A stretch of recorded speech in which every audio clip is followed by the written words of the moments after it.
Jenn, the board game librarian, and I am here with my friend JC, and we are at Foxmind's booth today. Thanks for having me.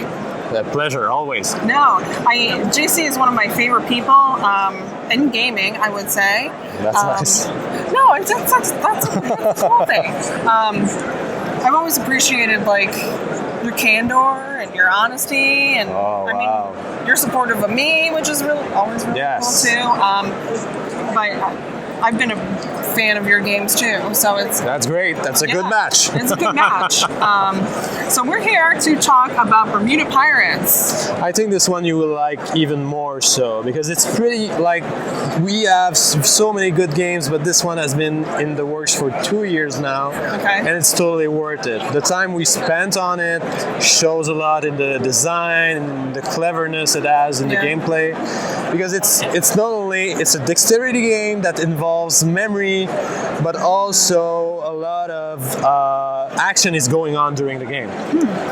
Because the way you play is as simple as one sentence explaining the rules is get your boat to the center island, grab one treasure of each color, and bring it back to your own island. That's it. That's the rules of the game.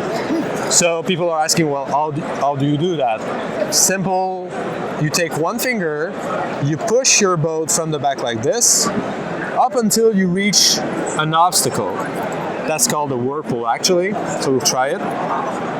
So that'd be something like... You sense a tension like a magnet or so. You probably didn't... Did you felt one? No, I didn't see the movement here.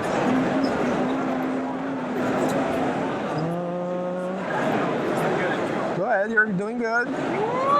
Oh, now you see the ball tilt and move like this, and you see this. You sense the magnet here. Oh, wow! So that's really cool. Yeah, it's a magnetic board game actually, because within the boat you have a magnet, and under the board you have metal discs, and they're everywhere under this ocean, but you don't know where they are. So once you're trapped like this, you go back. And you can mark the spot with a buoy to avoid that spot next time. All right. So you were fine. Well, I was stuck here. You were stuck, okay. So I needed to place that like this. And the goal is to reach the center island. Okay. If I speed up the game, let's say I'm here, I'm loading my boat with a treasure, and now I have the hard decision of do I go back and save that treasure, or should I continue and grab more? But continuing and grabbing more might create a problem, because if I get caught, I might lose all my treasures. So let's say I'm going on like this. Oh, lucky me. I have a second one here.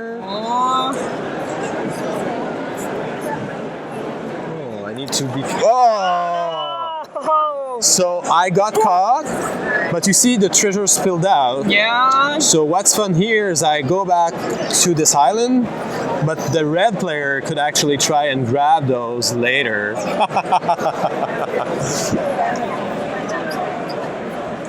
You only need to touch them. If you're able to reach that and touch them, you could load it actually. You're good. No, you weren't attracted. It's just the boat tilted, but it happens sometimes. Okay. So you load. You're good.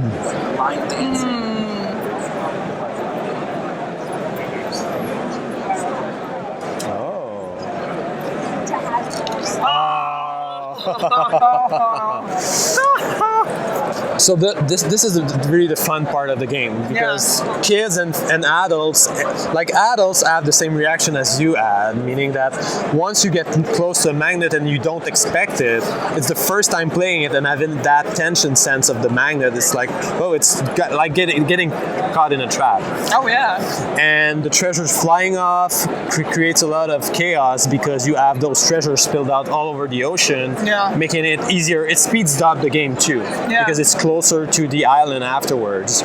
So it plays within 20 minutes. It's 2 to 4 players, and the magic behind this is that people are asking, well, it plays all. You can play on the same path always, and you remember where the traps are.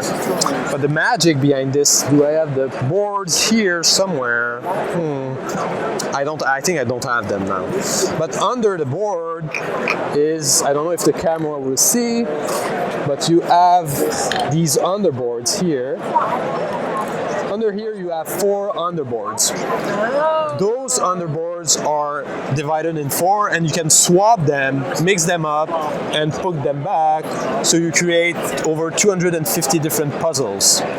So each time you play, it's different. You have a different game, a different way to play. The adult version of the game is called the Treasure Plunder version. And the Treasure Plunder version allows you to steal treasures from the other player's island. So instead of grabbing 1 treasure of each and putting them on your island, the goal is to have 8 points. Yeah. But let's say I've grabbed a red one and a green one. You could actually try to go and steal that from me and bring them back to your island, because you can steal up to 2. The main difference, though, is with the buoys. In the base version, the buoys are used as markers to identify traps. In the advanced version, you can use them as markers, but you can also use them as decoys or blockers. So let's say you passed here and tried to reach my island. I could actually block you next time and put it here, so you're... Oh, run away! Yeah. So you know you don't have to go there next time. So I can block you, or let's say I was caught here. There's a trap here. I was caught. I go back. Instead of putting my marker here, I'm putting it like 2 steps on this side. So people think the trap is there, but it's actually here.